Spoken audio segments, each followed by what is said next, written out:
Ketika kita ingin ittiba, tak mudah. Ketika kita ingin berusaha meretas tali sunnah, tak mudah. Dahulu saja Al-Imam Asy-Syatibi, beliau bercerita dalam kitab beliau Al-I'tisam di muqaddimah kitabnya, menceritakan tentang dirinya beliau, pengalaman beliau. Di mana ringkas kata beliau berkata begini ya, secara maknanya, ketika aku telah mempelajari sunnah, aku telah mempelajari ilmu, aku pun bisa membedakan antara hak dan batil.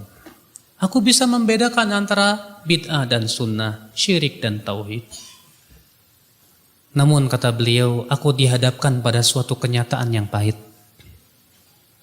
Ternyata orang-orang masyarakat yang di sekitarku, rata-rata mereka melakukan perkara yang menyelisih sunnah.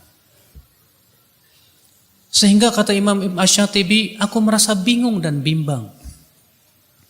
Antara aku mengikuti adat istiadat manusia, akibatnya Allah murka kepada saya. Atau saya ikut sunnah Rasul, akibatnya manusia akan murka kepada saya. Saya bingung, kata beliau. Namun saya berpikir, kalau Allah ridho kepada saya, Allah pasti cukupi saya. Tapi kalau manusia ridho kepada saya sementara Allah murka kepada saya, siapa yang akan bisa menolong saya dari adab Allah Subhanahu wa taala? Maka ke Imam Asy-Syatibi, tidak ada jalan kecuali aku harus meretas sunnah. Menjalani sunnah, maka aku coba meninggalkan kebiasaan itu sedikit demi sedikit. Faqamat alayyal qiyamah wa tawatarat alayyal malamah. Tegak hari kiamat kepada saya. Cercaan bertubi-tubi menghampiri diri saya. Saya disebut begini, dituduh begini, subhanallah.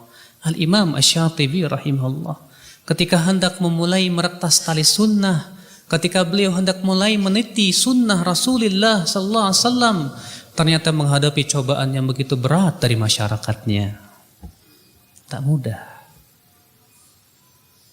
Siapa di antara kita yang ketika kita berkata, ya Allah, aku beriman, aku ingin kembali, tapi ternyata Allah berfirman kepada kita, apakah kamu kira kami akan membiarkan kamu berkata beriman sementara tidak diuji?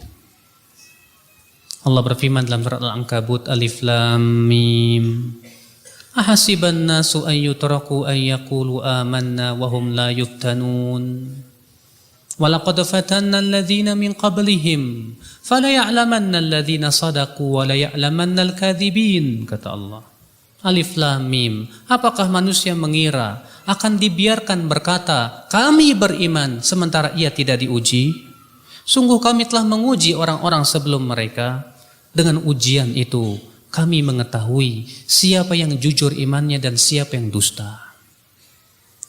Ketika kita berkata, ya Allah, aku sudah menemukan kebenaran, aku ingin kembali kepada Engkau, aku ingin taubat kepada Engkau, aku beriman kepada Engkau, ternyata sekonyong-konyong ujian menerpa kita. Allah ingin tahu sebatas amanah kejujuran kita dalam ittiba.